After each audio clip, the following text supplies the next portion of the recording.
Good morning dear students. आज की हमारी हिंदी व्याकरण का टॉपिक है विशेषण। विशेषण विशेषण क्या है? सबसे पहले हम जानेंगे कि भाई विशेषण क्या है। तैयार हो ना ग्रामर पढ़ने के लिए कि डर लग रहा है? विशेषण, तो विशेषण की परिभाषा कुछ इस प्रकार है। वाक्य में संज्ञा अथवा सर्वनाम की विशेषता बताने वाले शब्दों को विशेषण कहते हैं। जैसे काला कुत्ता, इस वाक्य में काला क्या है? विशेषण, और कुत्ता क्या है? विशेष्य। जिस शब्द, फिर वो संज्ञा भी हो सकती है, सर्वनाम भी हो सकता है, की विशेषता बताई जाए उसे विशेष्य कहते हैं। जैसे काला कुत्ता, तो काला क्या है? विशेषण, कुत्ता क्या है? विशेष्य। जैसे अच्छी नींद, तो अच्छी क्या है? विशेषण, और नींद क्या है? विशेष्य।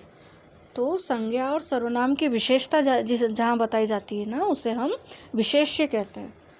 उपरोक्त वाक्य में, यानी ये दिए गए वाक्य में, वो जो कुत्ता लिखा हुआ है वो क्या है? विशेष्य है।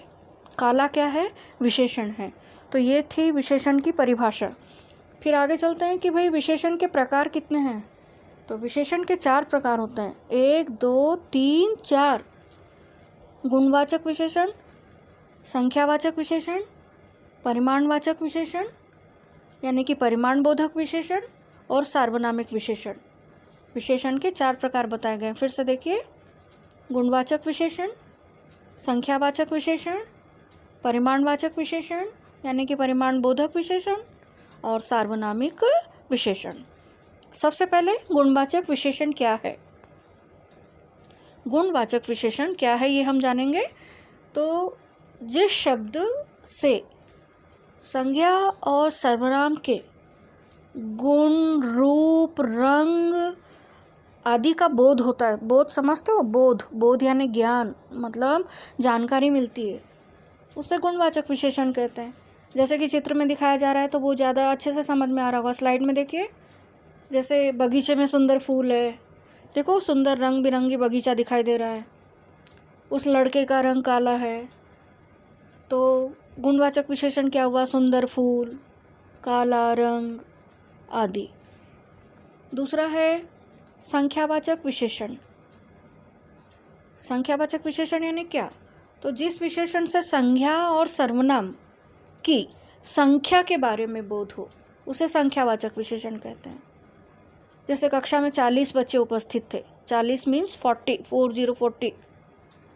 रोहन 4 अंडे खाता है। कितने अंडे खाता है? 4 अंडे। तो यहाँ 4 क्या है? संख्यावाचक विशेषण। 40 बच्चे उपस्थित थे में संख्यावाचक विशेषण कहाँ है? 40 है ना। उसने 2 केले खाए, 2 है ना। मेरे पास 3 पुस्तकें हैं, 3। ये सब क्या है? संख्यावाचक विशेषण के उदाहरण। फिर अगला है सार्वनामिक विशेषण।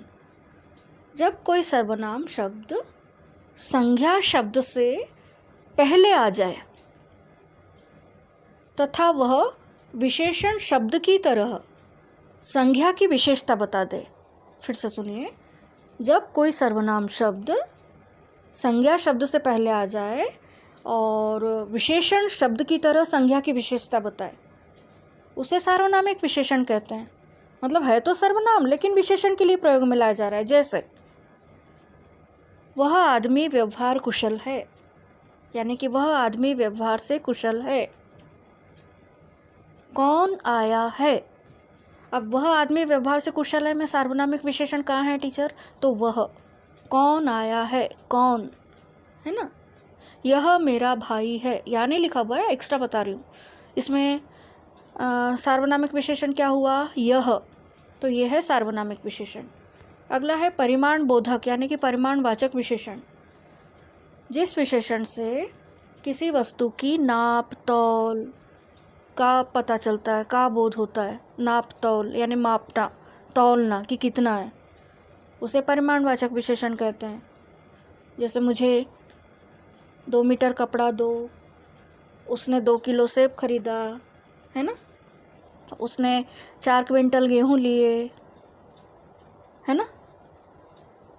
सड़क 3 किलोमीटर लंबी थी, ये सब परिमाणवाचक विशेषण के उदाहरण हुए। तो इस तरह आज हमने आज की हिंदी व्याकरण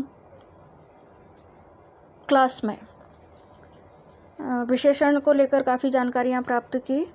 तो टेक्स्ट बुक में भी अगर आप विशेषण के बारे में जानकारियाँ पढ़ेंगे और समझेंगे तो शायद बहुत अच्छे से समझ में आ जाएगा। तो ये था आज का हिंदी का टॉपिक विशेषण, और आज की क्लास यहीं समाप्त होती है। धन्यवाद।